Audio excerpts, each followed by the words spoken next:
He would not be impressed with how Dekalb County treats its animals.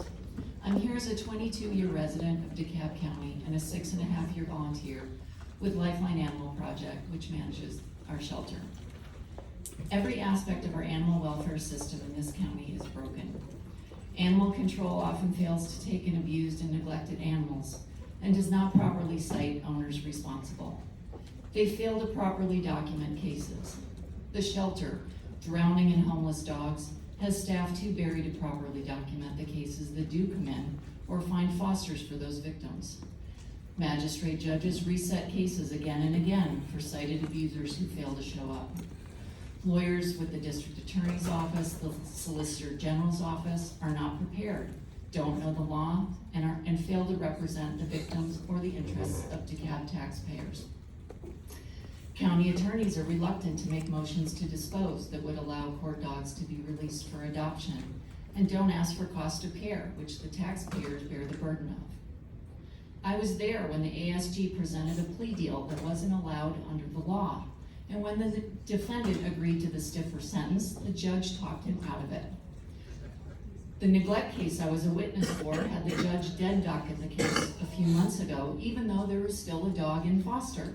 That case started in 2018. The current shelter is smaller than its predecessor. Nearly a quarter of the space is taken up with court case dogs who linger for months on end as cases are reset. It is wrong that we hope an owner doesn't get cited for neglect or cruelty so the dogs aren't stuck in the hell that is the overcrowded shelter these days. Commissioner Patrick, when you toured the shelter a few weeks ago, you saw that giant German Shepherd in the back that came in as a puppy.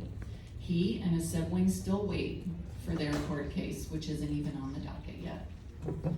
What do we need? We need SPLOST funding for a shelter expansion. The Dekalb taxpayers who find a stray animal who are truly struggling and need to surrender their pet are being turned away because the shelter is 200 dogs over capacity.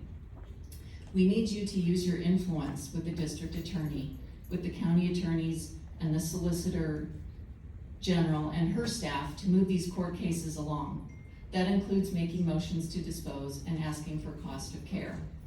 We who push for this county to do better for animals are often accused of caring more for animals than people.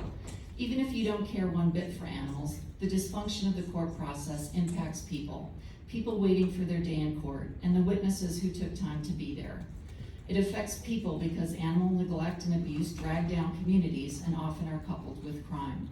It affects taxpayers who foot the bill for hundreds of dogs every year lingering in the shelter on court hold. It affects taxpayers who can't use the shelter services. We need your help.